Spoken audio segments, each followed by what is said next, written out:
Nobody likes a long intro. Here we go. Apparently, you really want to know how I published my book series and my standalone, as this is the #1 question I get in live streams and the contact forum on my website. I think it'd be infinitely more valuable to tell you what not to do, because not only has every writer that I've spoken to about this fallen into these mistakes, but I also committed A through Z for the first 3 books I published. Sometimes I still do, because I'm just a human. I'm releasing each section as its own video, but at the very end, I'll post a compilation of them all for those of you who like everything at once. Stay tuned to learn about Alfred Eden's anniversary sale, where you can get up to 95% off your order with my code. With that, let's dive in with the book that suffered the most of these publishing mistakes and talk about how I published So Am I.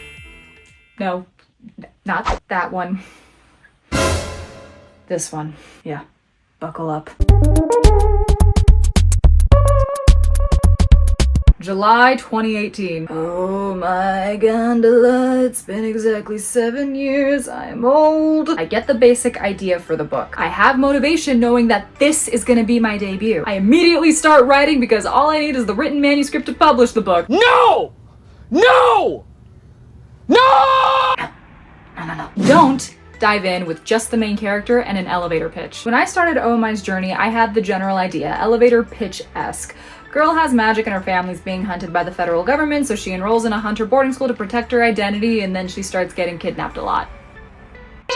Over the course of 7 months, I wrote out the first draft of how I thought this story would how I wanted the story to go. Do not miss the difference between those two. And that was all fine and well and dandy, and I had a lot of fun writing the book, you know, when I didn't look like this. I'm so confused! Until I published a couple of editions that were boring, inconsistent, and confusing regarding the lore and rules of magic. Where did I go wrong? It's a bit more difficult to find where I went right. Enter the age-old debate of plotters versus pantsers. Let's clarify something first. Pantsing, or making up as you go along, is not inherently bad and is the most effective method for some writers. Like it was for me a few. Oh, squirrel! It was for me when I first started writing. That's how I built my passion for it. But if you're writing in a genre that is dependent on fictitious or self-created knowledge, most commonly fantasy and sci-fi, you need a foundation of knowledge about your characters and your world prior to going in. And if you're writing something dependent on factual information, i.e. historical fiction, that outline is going to retain all the information you read about it so your brain doesn't have to, because you will forget it. Because I built OMI's world as I went and never took notes. Well, long story short, the current edition is draft 40-something.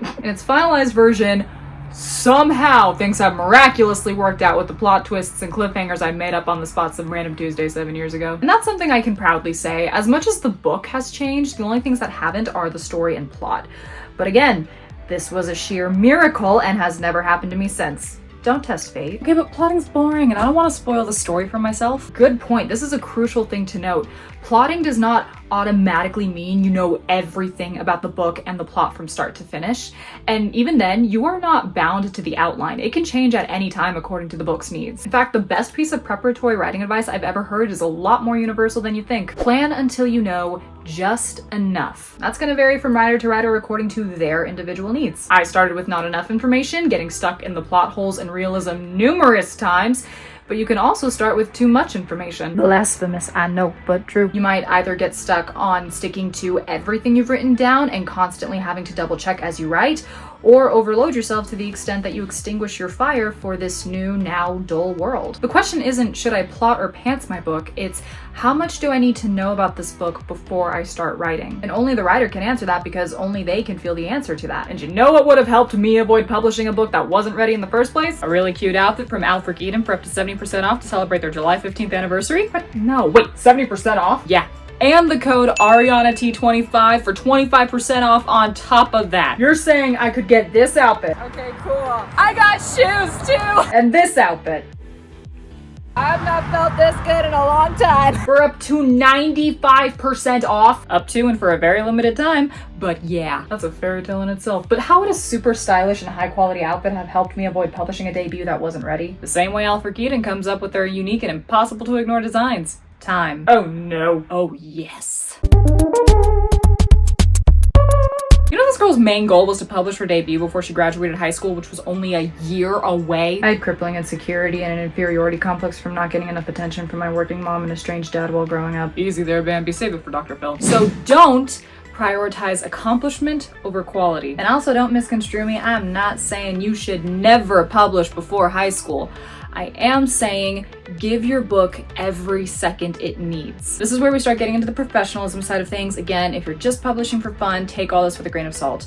But if you want your debut to be taken seriously and to start your career as an author, listen up, Buttercup. When I realized that I finally had my debut novel idea, the book that was gonna make it to the shelf, I felt the need to get it there before I graduated to compensate for the lack of approval and validation I wanted from my peers. Because I valued their approval so much, I pressured myself to get the novel done ASAP so I could have something to show them and say, look, I did something cool too, am I good enough for you now? Well, I did it. And I sacrificed my book's potential for success because of it. I wrote OMI in 7 months and published it in 6. No debut novel is ever ready for publishing in 13 months, especially when you have minimal serious and/or professional book writing experience. This was the novel I ended up publishing and showing off to the entire school.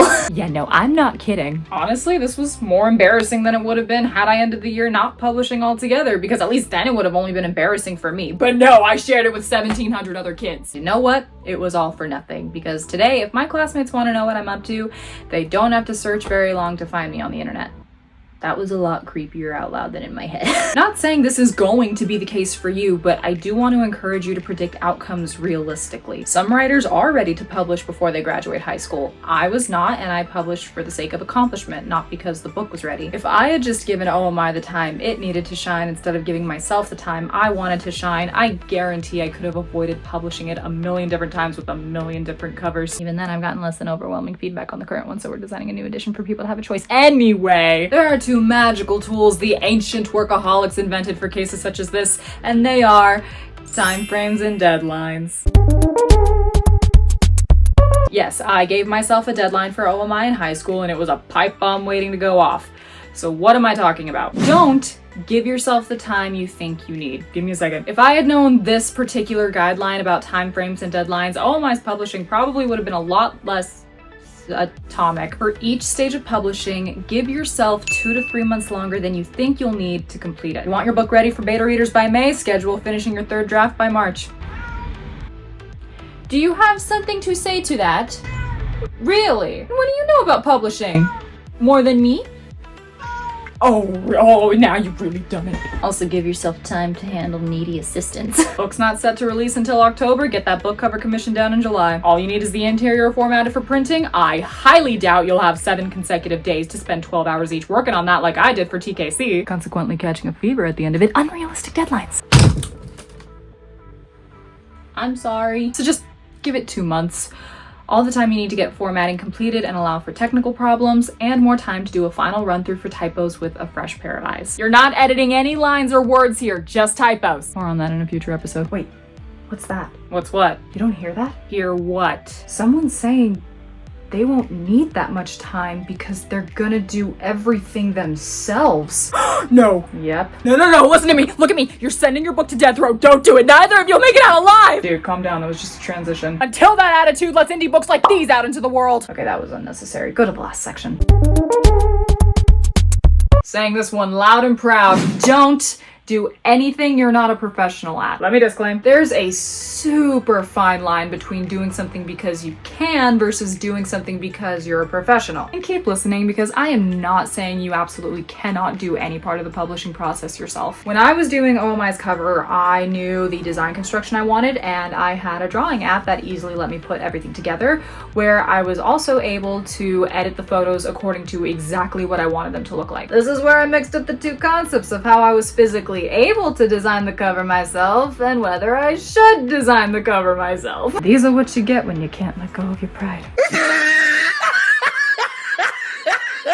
But if I had just given myself more time and someone had warned me beforehand to save up, I eventually could have gathered the money to hire people who knew what they were doing in the industry. But when I published quickly anyway, and two very nice strangers told me that it looked indie published and unprofessional and didn't inspire them to pick it up, I brushed it off because the cover was what I wanted, and that's what mattered. That is the case if you want to be a casual author, as in you more so just want to invite people into your cool book world and vibe with them about it. If that is you, cool! All that matters is that your book is how you want it to be. But I wanted and want people to take me professionally as an author. This is my business and hopefully career someday, which made this the biggest lesson I learned in the last 5 years. If I want people to see me professionally, I have to offer a professional product. And that's gonna cost money. I'm not saying you should never design your own book cover or format your own book or whatever you wanna do. But if you do, you absolutely need 2 things: proficiency and an understanding of the industry standard. I have neither when it comes to graphic design, but I can identify 5 types of that nominal clauses at the drop of a hat, tell you whether they're functioning adverbially or adjectively, and let you know which needs a comma and why. Not me finding a grammatical error in the sentence after that. And the philosophy behind the obligation to put out a professional product is really simple. Your readers value their money. They want to make sure they're investing it into something they consider worthy. And first impressions aren't always true, but they are often the only shot you get at selling your book to someone. So if your book gives the impression that it's low quality, i.e. looks indie published, the reader is going to assume that it is. They want to know almost immediately if what they're investing in is worth it. And if you didn't invest in your book, why should they? And I'm not saying your book isn't worthy if you don't invest in it. I'm just giving you a warning for how the business and marketing worlds work. And I'm warning you to save up. I genuinely hate to say this, but it's just the truth. Book covers that look like these are a big reason indie books have such low credibility. And that's before getting into the interior quality in a future episode. And it goes beyond cover design. If you are not a professional in any of the following fields, you will also need an editor and formatter and illustrator if your book so desires. If you want to do pre-orders or merch or boost your social media posts via paid advertising, these are all things that you will need to save up for, and they all boost your credibility as an author. I didn't invest in any of these things until December last year, and then my series started taking off. Wow. There are multiple reasons for that, and I'll tell you how you can save up for your book in a future episode. For now, take my word and the word of every successful indie author out there. If you want to indie publish, you should start saving up for professional services. To recap, prepare yourself, your characters, and your story for your book however much you need to. Give your book the time it needs, not the time you want it to take. It's better to give yourself too much time than too little. And unless you are a professional and understand the industry standard for book publishing, save up money to hire professional services. Okay, any questions? Yeah, so you're saying a book is automatically gonna suck if we don't follow any of this advice, right? Any question not spawned from a troll's meaningless desire to sow chaos as a pathetic attempt to fill a gaping void in their life? No? Okay, then thank you all so much for watching. I hope that I was able to teach something today, that you're looking forward to the next episode of this mini-series, and that clone Ariana wasn't too annoying. I'm not sure how she appeared, or more accurately, how she managed to stay. The outfit was too cute. Yes, do remember to take advantage of Alfred Eden's anniversary sale for up to 70% off base price and then 25% off on top of that with my code ArianaT25 at checkout. You can also check out what my books are about in the description below with links to buy if you're interested. You'd be supporting a smaller author and financially recovering college student as she looks for a professional editing job. Please. Thank you again so much for watching, and happy reading! I'm actually really comfortable like this. Thanks for the surprise hoodie, Alfred Eden. I don't know how to get up.